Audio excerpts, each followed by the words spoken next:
राधे कृष्णा दोस्तों, कैसे हैं आप सब लोग। आशा करती हूँ ठाकुर जी की कृपा से आप सब लोग ठीक होंगे।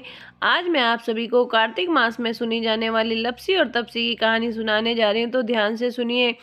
एक नगर में दो दोस्त रहते थे जिनका नाम था लप्सी और तप्सी। लप्सी जो था वह सवा सेर लस्सी बनाता था और ठाकुर जी को भोग लगाता था और पी लेता था और सो जाता था। और जो तपसी था वह पूजा पाठ करता था और पूरे दिन पूजा पाठ में ही लगा रहता था, भगवान का नाम लेता रहता था। एक दिन लप्सी बोला मैं बड़ा, तपसी बोला मैं बड़ा, मैं भगवान का भक्त। वो बोलने लगे मैं भगवान का भक्त।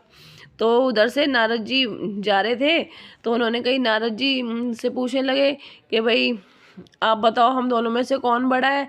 तो नारद जी बोले आप मुझे ना 2 दिन का समय दो, मैं तुम्हें बता दूंगा तुम दोनों में से कौन बड़ा है।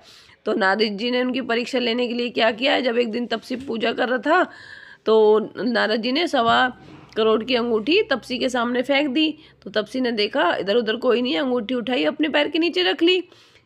अब तो नारद जी ये सब देख रहे थे कि तपसी ने अंगूठी अपने पास रख ली। फिर नारद जी लप्सी के यहाँ पर पहुँचे तो लप्सी के साथ भी ऐसे ही किया। अंगूठी लप्सी के यहाँ के पास फेंकी तो लप्सी ने तो उसे उठाकर तो रख लिया और फिर देखा इधर उधर कोई, भाई ढूंढा, भाई पता नहीं इतनी महंगी अंगूठी है, पता नहीं किसकी होगी, बेचारा परेशान हो रहा होगा। तो इधर उधर देखा कोई नहीं था, तो उसने थोड़ी देर अपने पास अंगूठी रख ली और कहा कि भाई पहले मैं भगवान को ना लस्सी बना के पिला देता हूँ और खुद भी पी लेता हूँ, फिर जाके देखता हूँ, फिर ढूंढूंगा। और तो उसने लस्सी बनाई, भगवान को भोग लगाया और खुद पी ली। फिर वो और ढूंढने लगल गया, लेकिन फिर भी उसे कोई नहीं मिला। तो उसने वो अंगूठी ली और उसे गाँव के सरपंच के पास देकर आ गया। सरपंच के पास देकर आ गया। अब तो नारद जी आ गए फिर वहाँ लप्सी और तप्सी के बाद, और फिर बोलने लगे उससे, लप्सी और तप्सी से कि भाई तुम दोनों में ना लप्सी बड़ा है।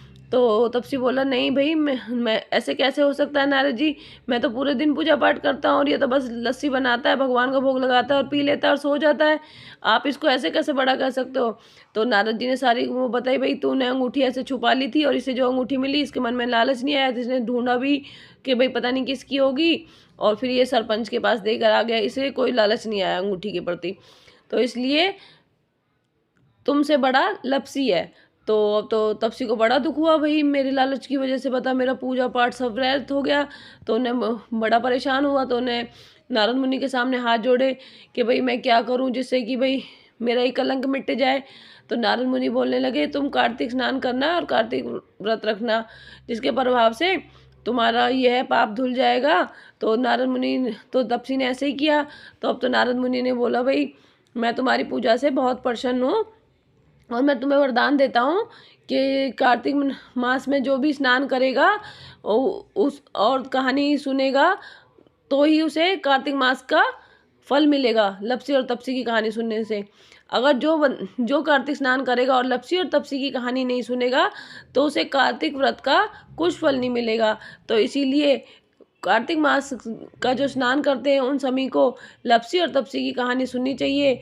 अगर कथा पसंद आए तो लाइक करें, शेयर करें, कमेंट करें और चैनल को सब्सक्राइब करें और प्रेम से बोलो राधे राधे।